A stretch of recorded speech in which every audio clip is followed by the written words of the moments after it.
Whatalo fatu i nei fo iso so ongo tato polkalami le nei fai waina le sona fa moi moi.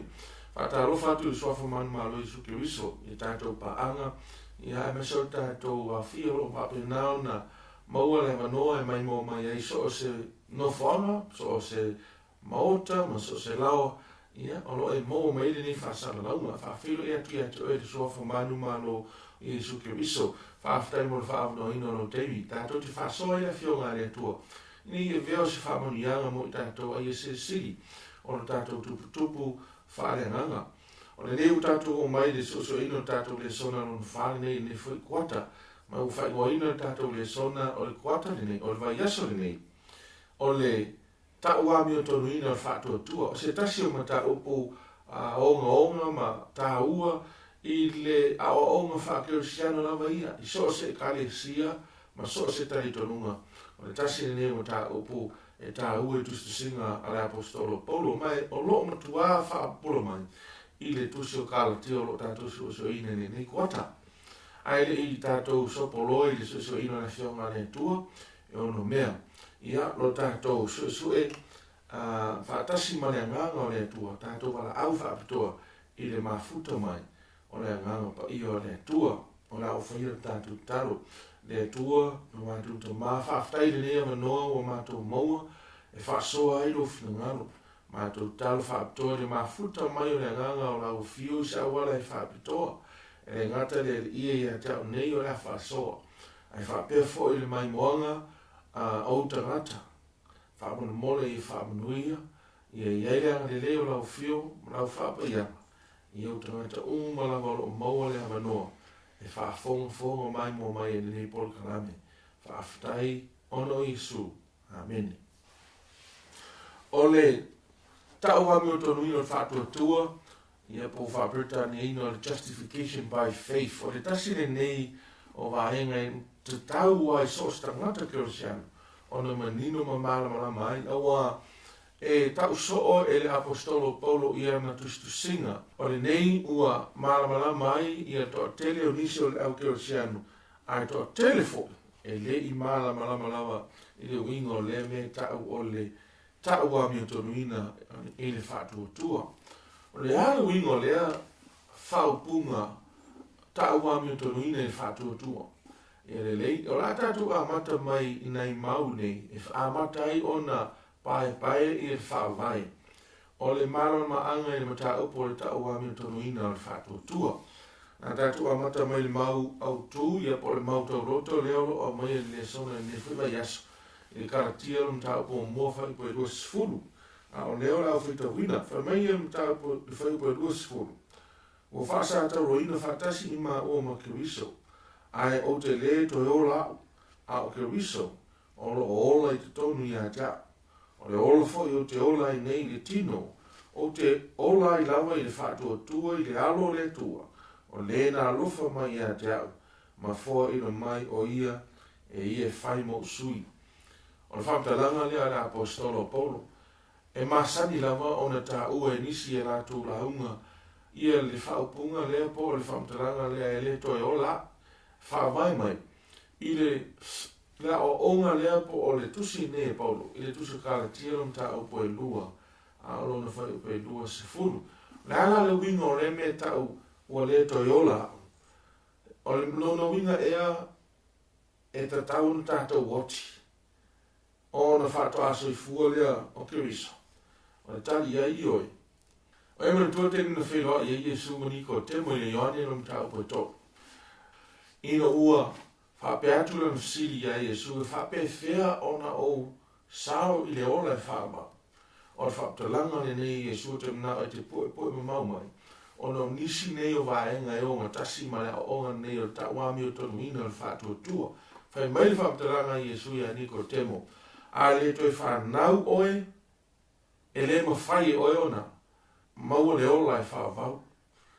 Toi whapula le Iesu ina o toi fasili Nikodemo, whawhena o toi whanau, wa o matua. O te toi anu e li manawa o tina, ma o toi whanau ma e whatu Iesu e le ai e le o winga na whaptalanga. A le toi whanau oe i le anganga. A le li sesanga. A le toi whanau oe i le anganga. E le mwhai E mo le ola e whaavau. Ai whai mei whamtaraina e Paulo. A le oti tātou. O le winga la lea. A le oti tātou. E le moa i tātou le ola e whaavau. E te tau na oti tātou lea. E tau na oti tātou i tuina naunga o le tino.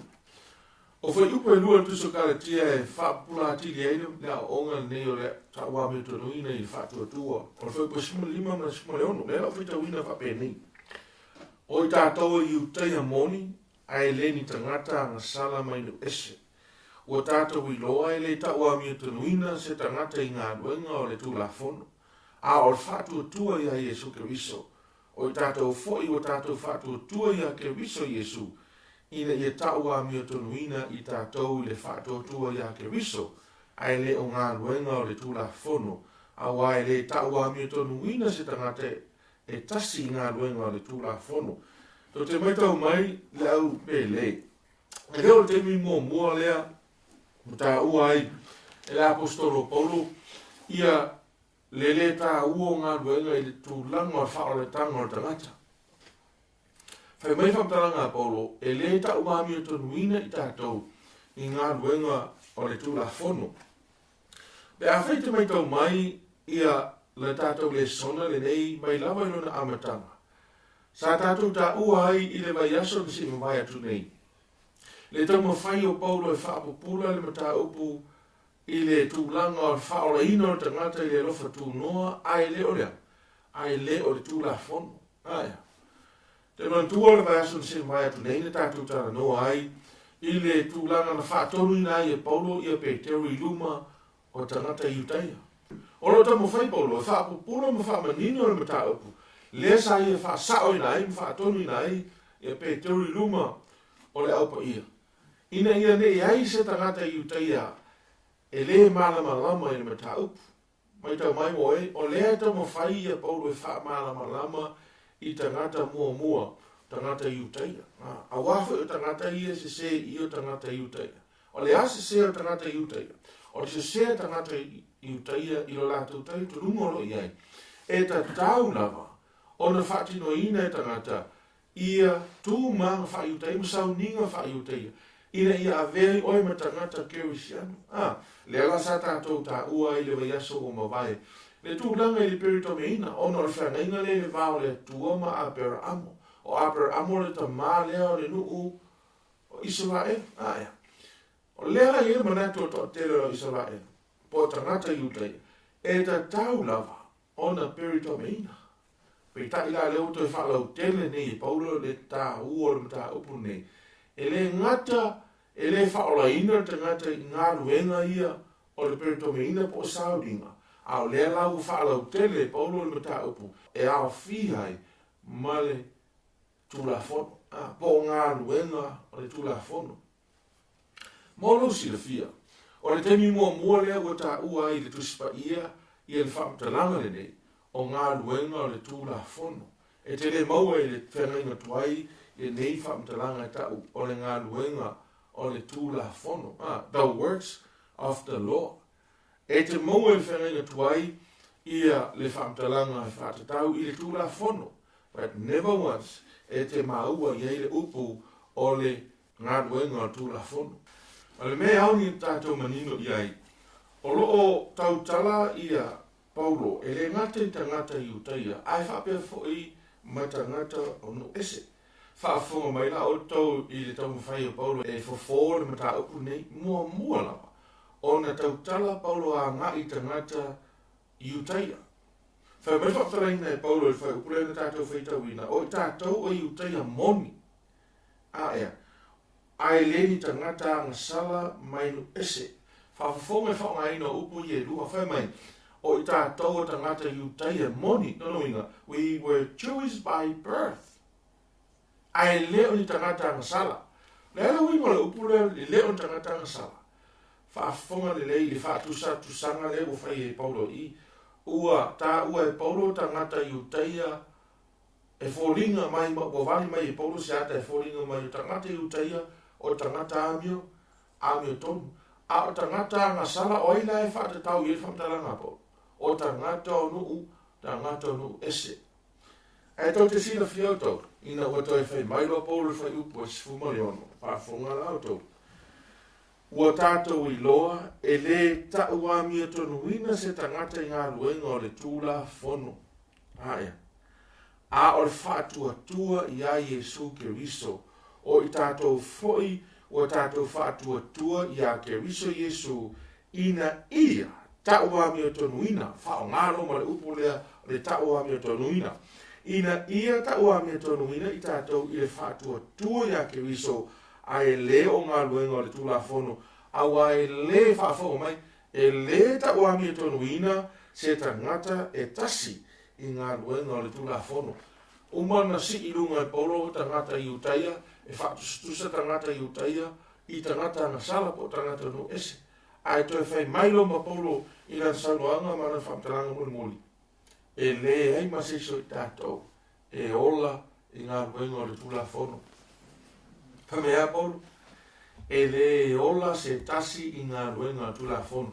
E uio I tātou I utaia sa whanau mai o tangata I utaia. E uio I tātou tangata sa filifilia e le atua mai anumoa. Ai le ai maso I tātou e ola ai I le filifilinga e nā ae. E ui lava na e whanau mai o oe tangata I utaia. E te le ola ai. O si whamtaranga lea mo I tātou umalava o e na whanau mai I a inga ma mātua kerisiano. Pena e olo me foi I se lotu, e manatu o se lotu muli muli a lea tua. E le whapea te whanau mai le kālesia la mo sā, o no ko meke I le ma e ola I le ola whaavau. E le whapea te ola mai, ma e whanau mai I mātua e kālesia sofitu, o no ko meke I le ona veo e matangata o le atua manuu o le atua ele ai, o le whaamata langa a apostolo Paulo, e ola ma whaola ina le tangata I le tau maamia tonuina I a Yesu Keriso. O tō mau mai le awhia. E le tau maamia tonuina oe, ona sa e whanau mai o oe le tangata Samoa, pena e whanau mai o le tangata I utaia, ele ai. Tu sa pena e whanau mai o le utaia, sa wala wina le atua Abrahamo, o Mose, mai au perfeta umalava, e lea vea mea nai whaola I oe tangata I utaia. O lea o onga nā paulo le whai mai I. Aia. Lea rana winga o lea upo le tau wāmi o tonuina. Whaafonga mai o le upo tau wāmi o tonuina. O le upo e wha ngai te tonu o whale wha amsinonga. Lea le winga. O le upo tau wāmi o tonuina. O le upo le ave I le tangata ua tau wāmi o tonuina po ua le aisananga. Le aisananga sarapa ua tau mamaina mai se mea satua I ai. Ono winga ua le isau sala. A whai se esi sala satua I ai oe. A whai mai le tala ale wha masino I ate oe. Ua tau a mea tonu ina oe. O lona winga. O oe ua le aisau. O le aisau sala. Aia. O le winga la lea o le upu tau a mea tonu ina. Tutu mai lava lai le wharatarata mai le tātou soifuanga I asu whaiso. O lona winga. A whai o oe maau o le tangata na sala. A wae pa whai la le tau tutara noa nei I si o manga o whamtaranga na pau. Le isi Samoa na olo mai o I o tangata I utai. O tātou o Samoa. O Samoa o Samoa. Ai. Whai mai la a tūla tātou whamtaranga na pau. O tātou nei tangata Samoa. Tātou tangata na sala. E li wala wina I tātou anu moa. E peo apere. Amo mare nuu mo I sa wa elu tangata I utai. Ono winga, o oe le tangata na sala, o wau tangata na sala, e iaia tātou sala. E na ale tasi lava le awala e taua me tonu ina I tātou, e na ale whaatua tua I ia Yesu Keriso, e leo ngā luenga tūla whono, e leo ngā luenga whono. Le ale winga le whamtalanga mo tātou Yesu whaiso, e tā hua le whaatua tua le tangata Kerisiano. Ia Yesu Keriso ina ia tau a mea tonu ina ai o ia. Po le ale tele o tupe. Le ale tele o tamau a ingo alo ia te oi. Le ale tele o ngā ruenga whare e whaia e te tautua I le whalisape, e tautua I le kālesia lo e tautua ai. E le lava o tupe, e le lava o tamau a inga, e le lava o ngā ruenga. E tau a mea tonu ina ai oi. Mao I tātou o tangata anga sala. E mana o mia I tātou. O na tau a mea tonu ina I tātou i le suafa o Iesu Keriso. E le na o whaamangaloga o tātou angasala, le ngā luenga o whaolotanga. E le ngata e whaamangaloina tātou angasala. A e aofo, o na tau wa mi o tonu ina i le tātou mā, whianga nei mani atua. O le whesilila, o lea le winga o lea whaamtalanga po o le whasifuai tau lea, o ngā luenga o le tūlafono. Ngā luenga o tūlafono. Ai tau te le whamtala ina i le whasifuai tau lea, o te mna o nei o tau sirfia. Le winga o le upu lea pe o tātou tala noa iai o le tau wa mi o tonu ina le whaatua tua. Ai whaadua sifuma fitu mai le tolu sifuma le ima lena. Ona ta ua le apostolo Paulo nono inga. E siri atu le malama ma le iloa, ma le whaataua ina e Paulo.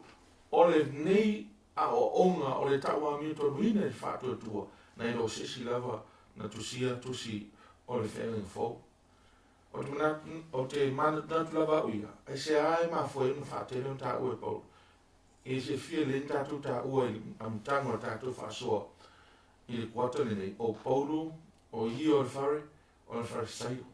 O le ingo le tangata e ata mai, o le tangata wao o ina le lei i le tūla fono. Le ala o tātou o mai i le whamtaraina o le waenga le nei o la o onga whakero siano o tāpua mi tonu ina whaatua tua. Ai whamatala matau mai e Paulo ma le whaswhai tau lea. O ngā luenga o le tūla fono. Ngā luenga o tūla fono. E malama lei lava Paulo e le winga o le upu ngā luenga o tūla fono. Ai sea, e le ngātau i o wharasaio.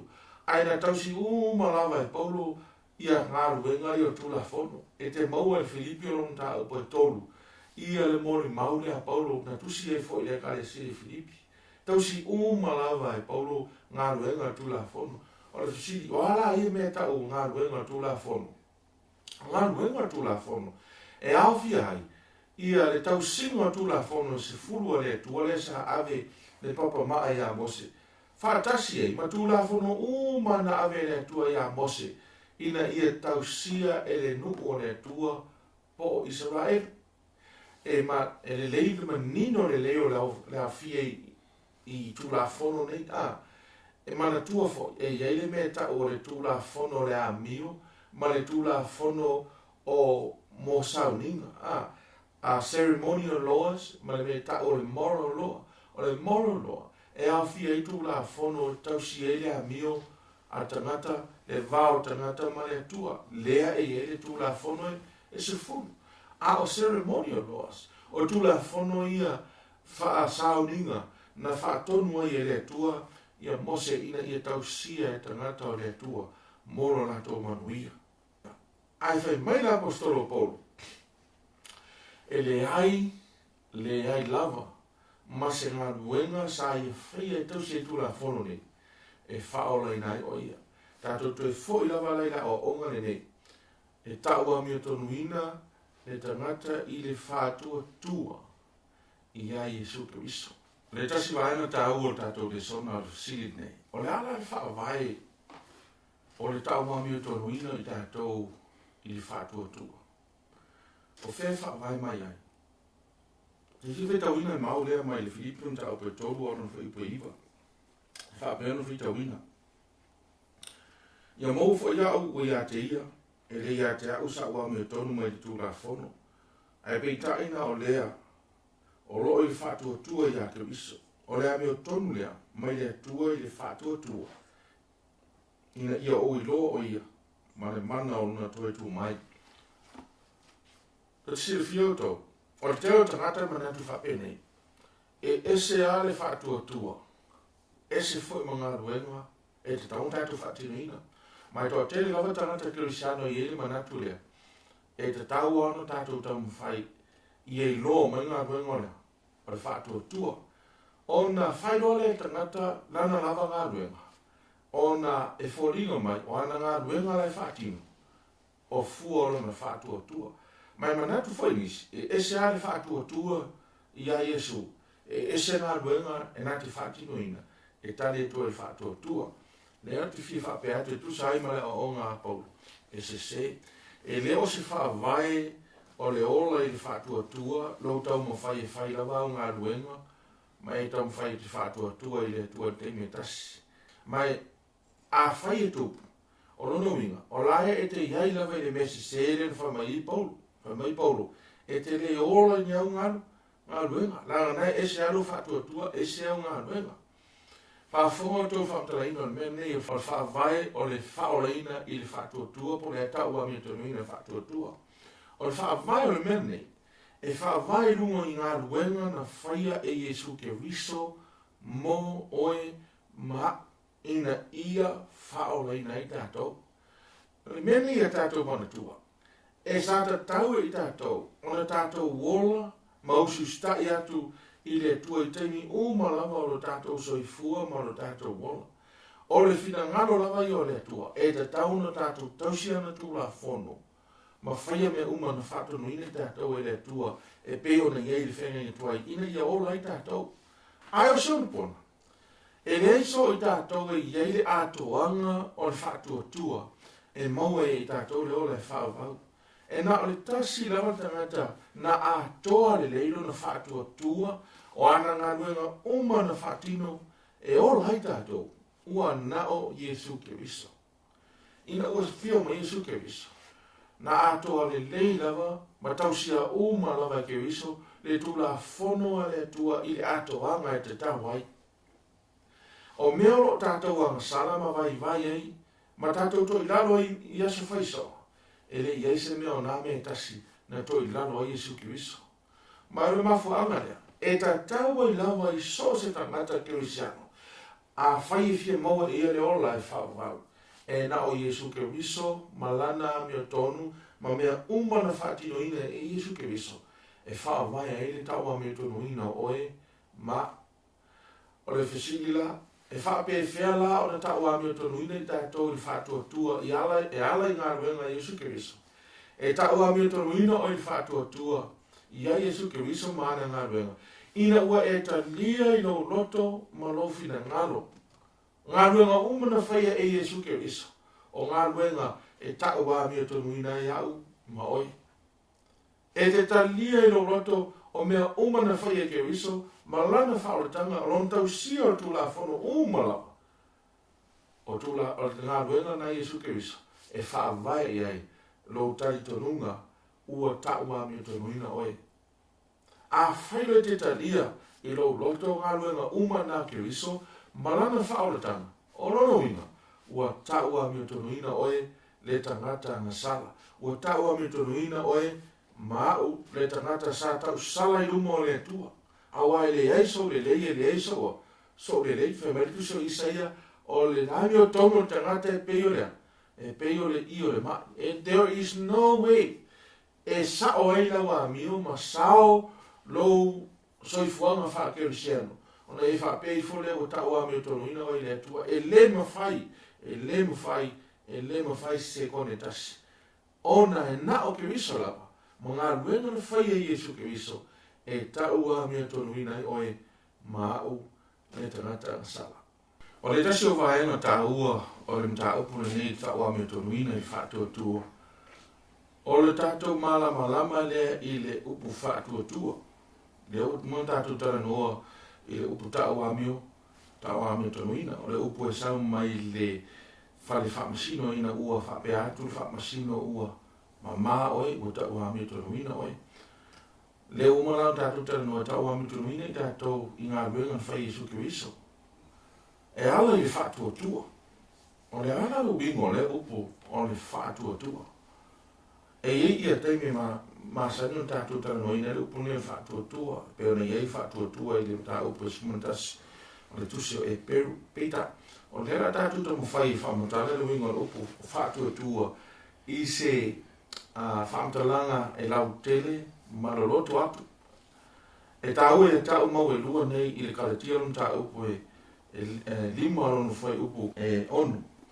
Ia ma le Roma alonu tā upu mua ma le whai upu e lima. Se whai tau mua le Roma e mua alonu whai upu e lima e wina e whātua tua. E me whai upu e lima. O mātou mau mai a te ia le alofa tu noa ma le whaiwa o le apostolo. Ina ia hiu ina ana i le whātua tua o nuu malawa ona o le swafa e iei foi o tau e o wala wina e Jesu Keriso. whaafonga I karatio ta upo lima o whai koe ono, nea au whaita winatu. A wai le eisa o ngā o le peritomeina po o le peritomeina, Ie o ia ke riso Yesu, tau lava o le whātua e matua ngā lue I le rofa. Tā ora I tau whamtalanga le mta upo e lima, ma le whai upo ono, karatia lima whai upo ono. O le wingo le upo nei o le whātua, e le na o le tali tonu. A wai mwhai ona whamtalaina e nisi whamei, o lo whātua lo te tonu le mena whai Yesu ke riso, mo e le ai, e lo loto atu I le na o le tali tonu, a wā to te siri fio tau, e o ai te moni ia e o wha le angata ngata ma whātau ngata ngata, e tali tonu foi la to I ele atua, ai o le sesenga, o le tali tonu, ma le whātua o le tangata ke usiano, e le ngata e whātua, e le ngata e tali tonu, o le laasanga leo lo mawhau ua tali atua I le atua, I le tali ua e alofa I le atua, ona ua emanatu, ua alofa tele le atua I ate oe, ai le tatau e le alofa I ate oe. O lau tali la I le atua, e te tali I le atua, I lau alofa le I le atua, e usita I atu I le atua, I mea whaya, ma whaatonu mai le atua e taunu whai. E au noa ma le toe tu ua o se metasi, au atu atu lo loto I le atua. O le winga le nao le upu whātua le eta le noa I ei, le tusi ala apostolo Paul. Ma na ia tātou whaalongo I mea whai Yesu ke wiso I runga sa tauru.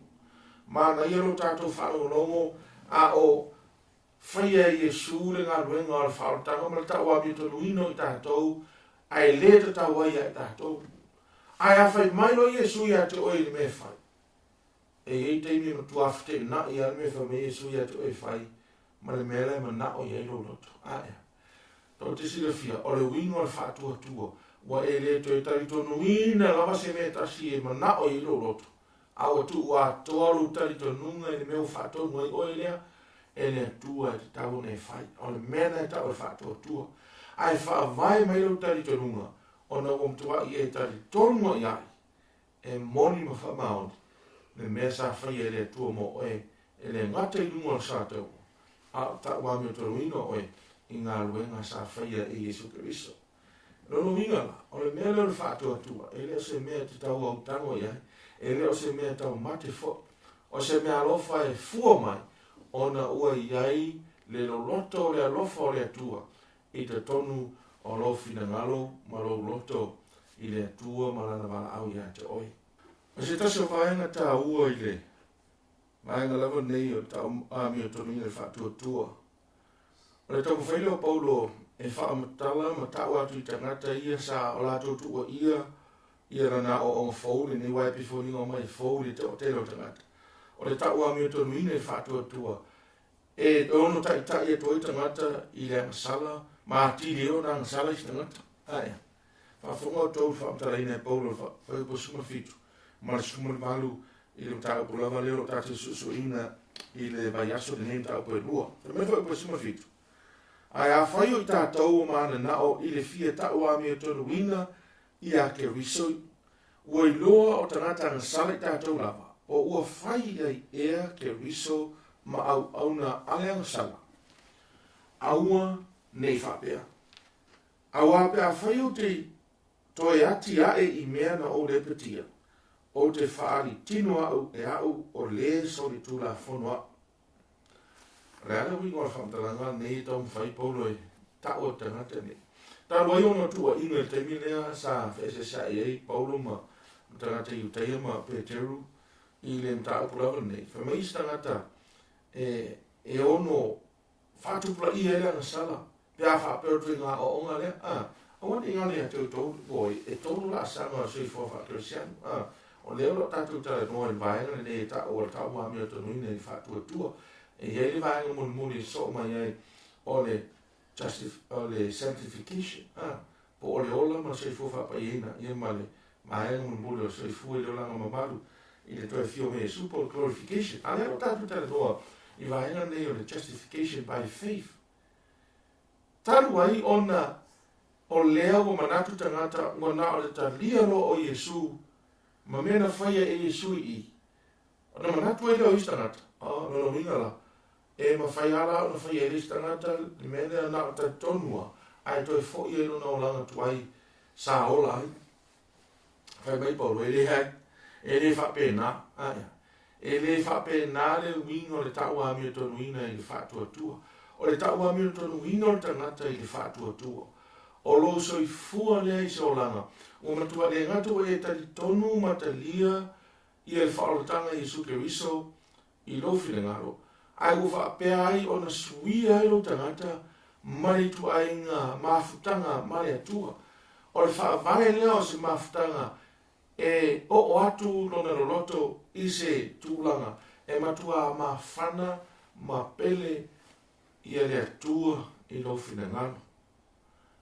Te le manatu ai a te oi, te le toi manatu ai mea umalawa sa e whai. Awa e manatu i a ke riso ma mea sa whai e ke riso mo oi. O le mafu anga lea. Whai umai e tātou whaao onga nei whai upune sumare iwa ma luas fulu. Ua tau mai e paulu, whao matala mai e paulu. Le winga o le mea tau o le tau ami o tonu ina i le whātua, whātua tua, whaafonga lau tau le lato e whai tau atuai. Ma le maun tātou a mata mai e whai me whai upune sumare iwa. Awa o au, na o woti i la le tūla fono, ona o le tūla fono. Whaafonga mai. Ina ia o wola i la le atua. Sao no mai whai upai luas fulu. E le ma whai ona e ola i le anga sala o e pea o ina tau ami o tonu ina oi i a Jesu Keriso. O le mele tupu ia te oi pea o ina tau ami o tonu ina oi a Jesu Keriso. Whai mai. Ua whaasata roina whaatasi i ma ua ma Keriso. Le hana na winga loto le whaamtalanga lea ua whaasata roina whaatasi i ma ua ma Keriso. Ua e tali tonu i lau loto ma e talia i lau loto. Le mea sa whaia Jesu nunga sa tauro. O le sa tauro Jesu Keriso. O ina na whasi o tia i oi. O ina na umai o mana onga mautu i na naunga. O ina e le to iai oe e ola e pūlea o loto ma lautu i na nau. Aia, whamai ane so onga le mau. Ai o te le to i ola au. Tā ua ia. A o ke riso o lo ola i te tonu ia tia. Ai la o le lo loto lea. O le levo lea po le la sanga lea e o iai le lo loto o le tau ami o tonu ina i le whaatua tua. E o ai le lo loto lea ina ua e whapea i whai a te oi. E le to i ola au. E le to i ola au pina naunga. E le to i ola mea le anga sa ma sani no whai. A o leo le aso i fua ke riso i to tonu no loto. Vai ai o i le loto whaatua tua lea. O le lo loto le whaatua tua o le ae ta lia e le ngata. O mea sa whaia i Jesu Keriso i lona soifuanga. Ai o le ae ta lia fo. I e whaatino ina mea na whaia e Keriso i lona soifuanga. Ma fuanga lana o le aola mai la mea ia po soifuanga leo Keriso ma fua mai la wola. E ala i la wola e te soifua ma e ola ai. Ai o te le toi ola au. A o Keriso o lo ola i te tonu i ata. O le ola foi o te ola i nei i le tino. O te ola i lava i le whaatua tua i le alo o le atua. O le na rufa mai i ata ma fua ina mai o ia e ia whai mo sui. Whaafonga o tole wingo le upu o le tawami o tonu ina e whaatua tua. E le na o se public declaration po o se whai loa i tangata ua tawami o tonu ina e le ai. E fua mai i lo soifuanga e te ola ai. Malota lia ina o mea na whaia i Jesu Keriso. Ina no loto e sili atu. Nei lo tātou whaatumutungu lima. Malo tātou wha ngangingangea. I le ngā ruenga o whaotanga whaia i Jesu Keriso. E lea i e lo loto atu. E o i lo loto le tā ua le whaotanga i Jesu Keriso. Mai ua le to tā ua i atu oe. Lo lava soifua ma lo wona. Te whiwhape atu oi, o tua telo i tātou. O tangata Kerisana. Wa lewa o na tātou i loa le tala le nei. Wa lewa na tātou i loa o maliu Jesu Keriso mo i tātou. Ai le mawhai, e le mawhai o na soifua Keriso i lo loto. E le mawhai o na fua mai Keriso i lo wolanga i aso whaiso. O le hana na mafuanga. te fifa pe atu oi. E le i o lo roto le tā ua le tā ua mi tonina o lo tangata i whatu atua. A whai e moni ma whamaoni wa tā ua mi tonina o i whatu atua ia Iesu Keriso. E ta tauna e ta lia, e le ngata o ti ngā, o ngā ruenga, ma le whaasata roina o Keriso. E a vea ma ngā ruenga e fua ma e i whaotanga i atua. Ai e ta tau, ona e ola, ma soi fua ai Iesu Keriso. Ole nga mo tātou o e le ni tula. Ia vea ia le nei a o ma tau a mitorino whatu atua sisi la sanga. E mo whai ona toe, ilo le tangata rawa ia, ilo rawa iau. Whātai le tua ne mta upu o wae. Masa niona, a o ina ne mta upu mmanatu nisi. E tasi lava le aso e te whai el mene o le lota ton mai whatu atua i le atua. Ne tau a mitorino oi. O te fia whape atu, aso umai tau tau a mitorino, tātou whatu atua Keriso. Ai, aso umai te tau ona tātou te lia pe o tātou roto.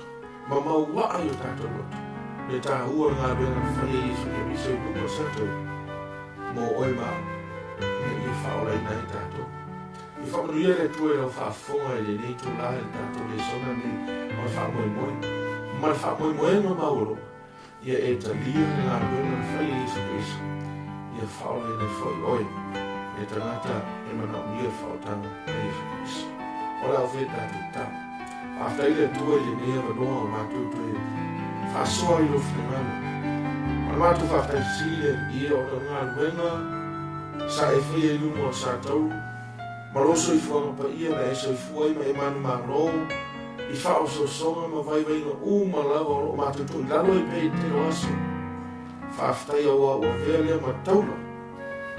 O vele ma whawai. O mātou whātua tuanga i ne ta oa mi o tō wina i mātou. I uma o i ta maa. Ma lau si whanga pa ia. Mātou whanau naunga ma mātou te taro i nei aso. Soa soa ni mai o e ta maa ina i o mātou te lia oe. I o mātou te lia lau a mi o tonu. Ina ia tau a mi o tonu ina i mātou. Ia aua ne toi tau sara ina i mātou. Ina nā aso. E au o mai la whaasinonga i mātou. Whaaftai le tua, lau o rofa. Whaaftai mo Iesu Keriso. Whamanuia le tua i le awhia. Whamanuia i lato umalama o maua le amanua mai mo mai ai. O le nisi o le ti ngā o le neo rana. Ie whasa loto le tua i lato. Whamawhanawhana i o mawhati o lato roto. Ono puapo ngā. Mana motu sia o mawhatama mai o maro ro i o lato tūna mau. Whaaftai le tua i o whaafonga mai. O mātou wole ma wala o te nina uma. E whlofa o Iesu Keriso. Amen. Whaaftai atu i rofa. Mai mo mai nei po kalami e mua. Atulanga ina. Awhi ise whisiri me ise mea te fia. Manino ai ma whi marama ma tiri a o onga nei. Ono tātou whasoa i le sona whawe moe. E whana mai e numera re ono i veiva whātoto walu. Ono i veiva whātoto walu. E matua te talo mai mo le whasoa ina o le nei Pol Kalami. Ina ia manino ma malamalama. Ai e sili. Ia ma whai tātou o tasi ma whina ngalo le atua. Nei whaoe nei re ngata oe. Ia a o le nisi fo. Mo le mano o le atua. Whaonia le atua ia te oe lo whawhawhonga ma mai mo mai. Tātou toi mau fo sisi whiro ina. E lesi e tātou Pol Kalami so mai. So i fua mai manuia.